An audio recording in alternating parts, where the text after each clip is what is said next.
and GHB, which Combs distributed to the victims to keep them obedient and compliant. As alleged, when Combs didn't get his way, he was violent, and he subjected victims to physical, emotional, and verbal abuse so that they would participate in the freak-offs, and that Combs hit, kicked, threw objects at, and dragged victims, at times by their hair. On one occasion in March of 2016, that conduct was captured on video and later reported in the media. Specifically, Combs kicked, dragged, and threw a vase at a victim in a Los Angeles hotel when the victim was attempting to flee. As alleged, these assaults often resulted in injuries to the victims, which took days or weeks to heal. In addition to the violence, the indictment alleges that Combs threatened and coerced victims to get them to participate in the freak-offs. He used the embarrassing and sensitive recordings he made of the freak-offs as collateral against the victims. And the indictment alleges that he maintained control over the victims in several ways, including by giving them drugs, by giving and threatening to take away financial support or housing, by promising them career opportunities, by monitoring their whereabouts, and even by dictating their physical appearance. Because of all of this, the indictment alleges that the victims did not believe they could refuse Combs without risking their security or facing more abuse. The indictment also alleges other acts of violence undertaken by Combs and others, including violence against witnesses to his abuse, kidnapping, and arson. The indictment alleges that on more than one occasion, Combs carried or brandished firearms to intimidate and threaten victims and witnesses. Now, Combs did not do this all on his own. As I mentioned, Combs has been charged with RICO conspiracy.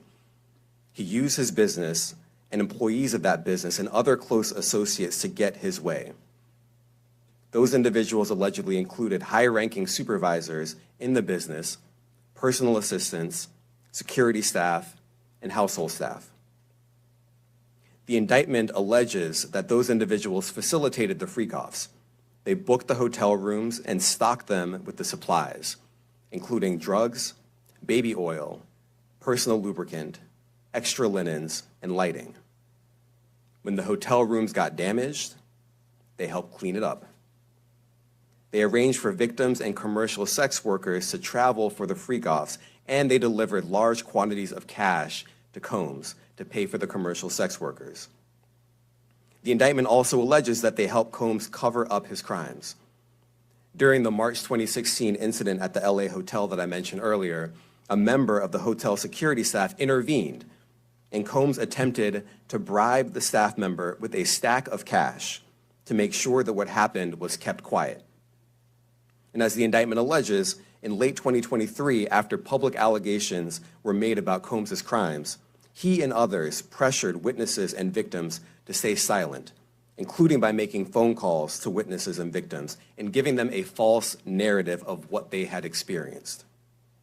And as alleged, Combs used others to help conceal his abuse by monitoring and preventing victims from leaving a location in order to hide their injuries, or by locating and contacting a victim who had attempted to flee. As part of this investigation, in March of this year, special agents from HSI executed search warrants at Combs' residences in Miami and Los Angeles. They also executed a warrant for Combs' electronic devices. During those searches, agents seized evidence of the crimes charged in this indictment. They seized firearms and ammunition, including 3 defaced AR-15s and a large capacity drum magazine. They also seized evidence of the freak-offs, electronic devices that contain images and videos of the freak-offs with multiple victims. And they seized cases and cases of the kinds of personal lubricant and baby oil that Combs' staff allegedly used to stock hotel rooms for the freak-offs, more than 1,000 bottles altogether. Here are some of the items that we recovered during the searches.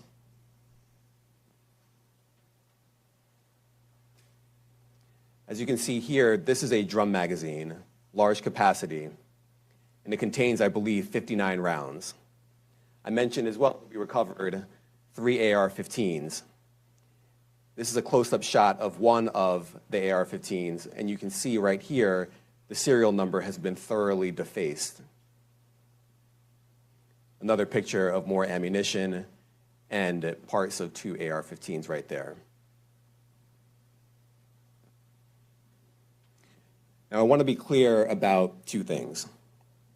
First, this office is determined to investigate and prosecute anyone who engages in sex trafficking, no matter how powerful or wealthy or famous you may be. No one should doubt our commitment on that. A year ago, Sean Combs stood in Times Square and was handed a key to New York City. Today, he's been indicted and will face justice in the Southern District of New York. Second, we are not done.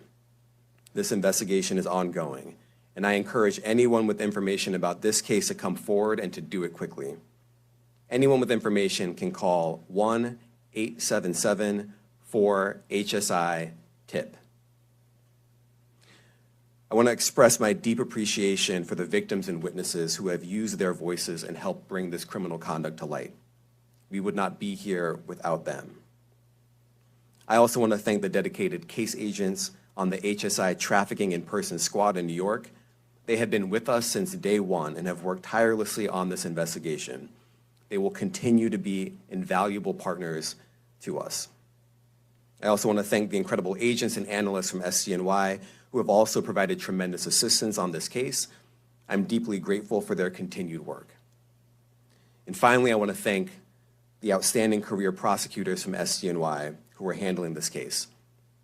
Meredith Foster, Emily Johnson, Chrissy Slavic, Madison Smeisler, and Mitzi Steiner, and their supervisors, Jamie Backleepter and Jacqueline Kelly. They are members of the Civil Rights Unit in our criminal division. We created the Civil Rights Unit when I became U.S. Attorney. I'm deeply proud of their work on this and so many other cases. I'll now take some questions. Eric Katursky, ABC. Thanks, Nick. Damian, thanks. The indictment describes aggressive, open, violent, hedonistic abuse that you say was recurrent and widely known. Why did it take law enforcement so long to intervene? How many women were victimized by Sean Combs, and how many others were involved? Look, our investigation is ongoing. We are committed to bringing justice to everyone who's been victimized by the defendant. I can't tell you why it took so long. I think the better focus is on the fact that we are here today. And we are committed to making sure that justice is done. Next question. Thank you. Julia Ainsley, NBC. Thank you for doing this. You said we are not done and that Combs did not do this alone. Do you foresee that there could be other charges related to this case? I'm not taking anything off the table. Janet Fisher, Newsday. What's the difference between the sex trafficking and promoting travel for the purpose of prostitution? Well, there are different crimes with different elements. I don't think we should get into the nitty-gritty of the legal discussion right now, but the sex trafficking, we believe, they're all serious offenses, but the sex trafficking conduct carries some significant penalties, and we are gratified that we were able to bring that charge. Is one more coercive than the other? I'm not going to be able to get into that, but you can look it up, and yes, sex trafficking, especially when it involves coercion or force, is a very serious crime, and it carries significant penalties. Good afternoon, Darla Miles, ABC 7 New York. Thank you for this press conference and for the details. Two questions. In context of this indictment and the information that was presented to the grand jury, are you able to clarify the number of victims? It's mentioned plural in the indictment, but can you specify the number of victims just for this particular indictment? And secondly, can you provide details about the alleged arson? Unfortunately, I'm not able to provide either. The number of victims, you are correct. We are intentional in saying multiple.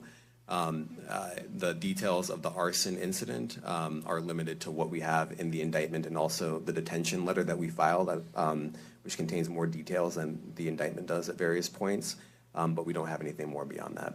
Next question. Lynn Tran, CNN. Are any of his accomplices or associates under investigation? And additionally, could he face any more charges? So the investigation is ongoing. That means both as to him and to anyone else who we believe committed the crime with him. Next question. Juliet Papa. Hi, good morning from 1010 Wins. Any indication that some of the women or victims here were imprisoned in his residences, and did he have locations where he kept them, and were not allowed to leave? And also, he's indicted here, although there were searches and raids in LA, Miami. Why in New York? Well, I'm biased. I'm the U.S. Attorney in the Southern District of New York. I think that we have an outstanding track record of bringing some of the most impactful, sprawling, complex, difficult sex trafficking, human trafficking, labor trafficking, you name it. The Southern District of New York can do it, and so we're very proud of that. And so the scope and complexity of this investigation isn't something that we ran from. It's something that we embrace, and we will continue to do that. As to your question about whether he imprisoned anyone, all I can say is that, I mentioned this March 2016 incident where something was caught on video where a victim was attempting to flee, and there was violence that was associated with it. Was that at the residence or a hotel? That was at a hotel. Matthew Lee, Inner City Press. Thanks a lot. Does your office intend to seek remand, or are you reaching a bail package? And if you're willing, how would you contrast this with the R. Kelly case in EDNY in terms of the elements? Thanks. So we will be seeking detention. We have filed a letter laying out our reasoning for seeking pretrial detention. I'm not going to be able to expand beyond what's in the letter, but it contains all of the reasoning, and it contains the law as well. There is a presumption of detention in a case like this, and we think that's warranted. John Anise, New York Daily News.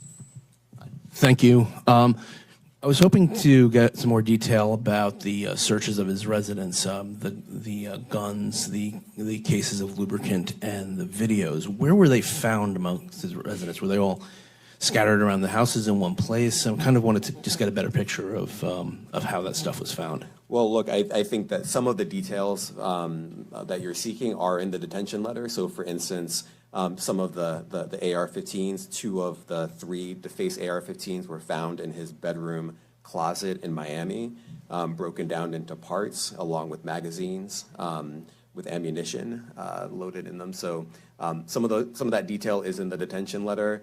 Beyond that, I'm not going to be able to get into where other items were stored. Ben Kochman, Post. Hey, thanks for doing this. Your office was the office that had been prosecuting Jeffrey Epstein before he died in custody. I have not read your detention memo yet. It's the first thing I'm going to do after this ends. But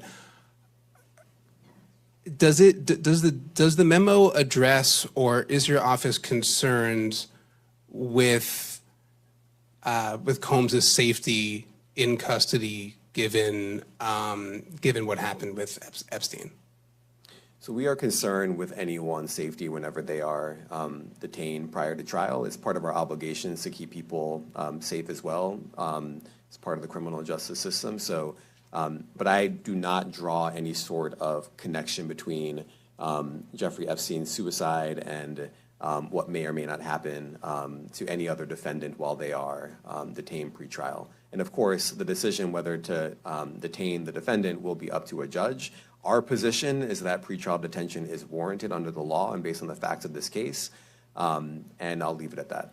Are some of the prosecutors on this case some of the same prosecutors that had been handling that, or that worked on the Maxwell case? So I'm not going to get into the staffing. I will say that this team, this group of AUSAs, this incredible group has been working on this case around the clock, and they've had their hands full.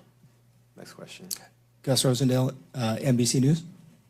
Good morning, sir. Combs' attorney said that his client has been cooperative with investigators. He said that this morning. I was wondering if you would have a reaction to that.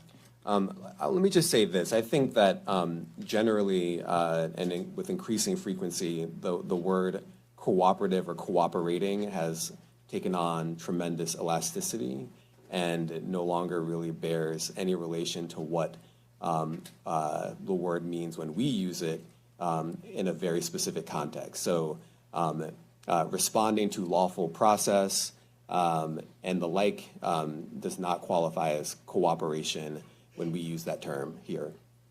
Mike Sisak, AP. Thanks.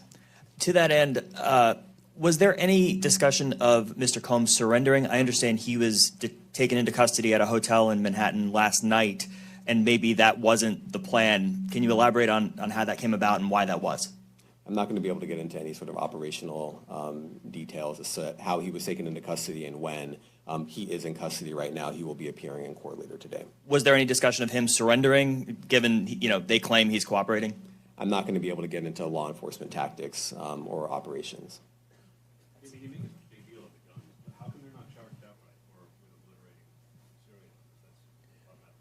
Well, I can't get into the charging decision. It is very meaningful to us that weapons were possessed, as we allege in the indictment.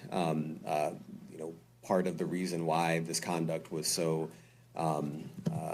pervasive and harmful was because victims and others didn't necessarily feel comfortable denying him his wishes, as we allege, because of the presence of firearms. I should leave it there. Thanks. Last question, Jacob Shameson. Jacob Shamsian, Business Insider. Thank you. Given that he's the sole defendant in this case and that you allege he's part of a conspiracy that involves members of his companies, do you anticipate a superseding indictment that bring allegations against other members of his companies or other co-conspirators as well? Again, I can't take anything off the table. Anything is possible. Our investigation is very active and ongoing. And I think a lot of you who cover this office know that when we say such things, that developments are certainly foreseeable, but I cannot predict them sitting here today. All right, thank you, everyone. Thank you. Thank you, everyone. Thank you.